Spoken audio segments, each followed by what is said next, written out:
today is the day that Prince William's getting married, so I thought it would be a good day to start my ministry for the first time in my life at the age of 49, and I turned 50 in about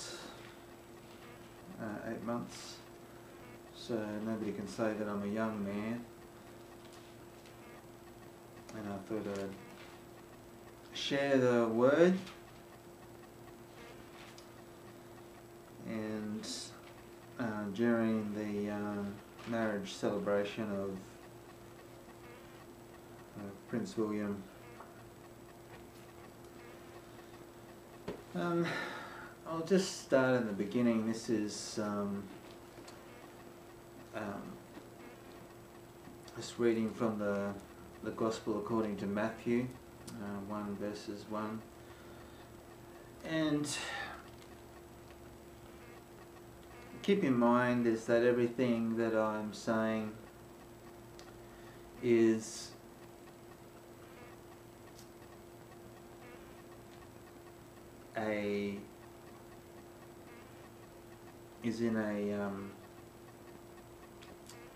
in a different way to what the institutional church will normally present. In the way that you've been going to church, it's probably different sounding. So here we go. This starts off the book of ancestry, genealogy of Jesus Christ, the Messiah, the Anointed, the Son descended of David, the Son descended of Abraham.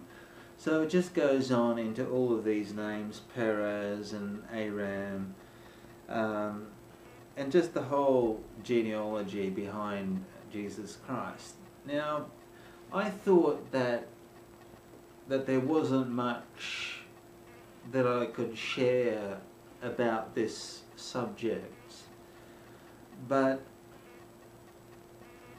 in thinking about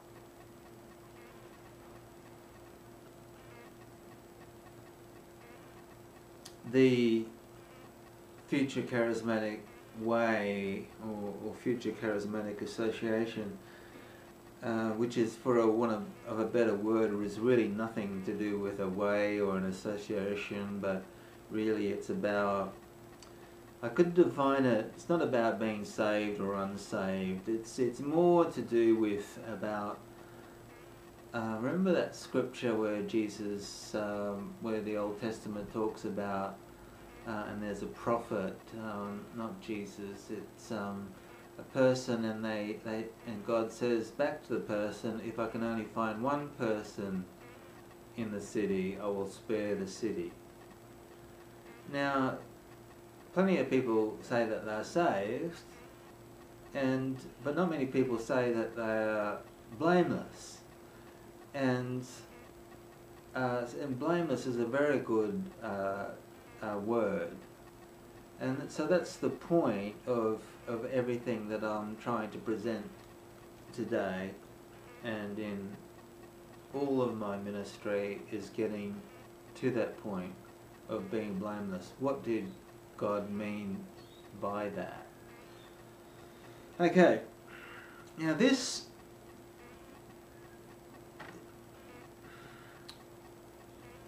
it's a bit sad. I get a bit choked up because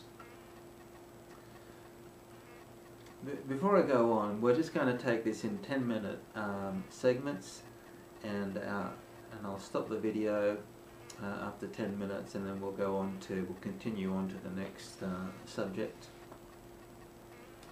But I get a bit choked up because I've been part of the church system, like just going to church. Up to 9 times a week I would go. I would do Sunday school, teach in a Sunday school. I did that for a year and a half, then prayer meeting, then Wednesday night home fellowship, and then 2 church service meetings on a Sunday, then a prayer meeting on a Sunday as well, then youth meetings, all of those meetings, and at the end of all of that, I can honestly say you're not going to have much of what's written in Matthew 1:1.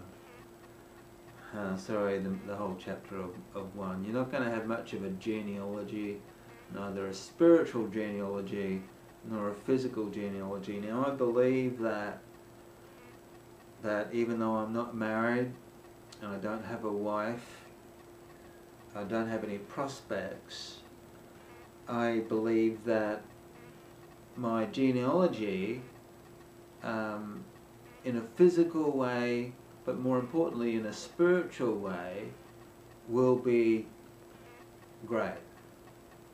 In the same way that this is great. Like Jesus came from a great genealogy, physically, but that was very small in comparison to his spiritual genealogy, which encompassed the whole world to this very day, on the 29th of April 2011. So my hope and my prayer is that when you follow the FCA doctrine, that those things will be attributable and will be given to you as part of your reward for heeding the voice of the Father. And that's really exactly what you can expect. So when you read Matthew 1, don't think that there's nothing behind that.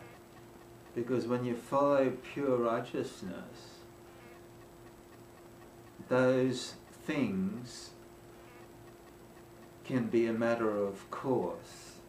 You know, I've certainly seen my share of people who have followed the institutional church or Pharisaical teaching in today's church, and they don't have a spiritual genealogy, and even physically I've seen things, you know, I mean, people are always going to die, and people are not going to have children, and there's always going to be that.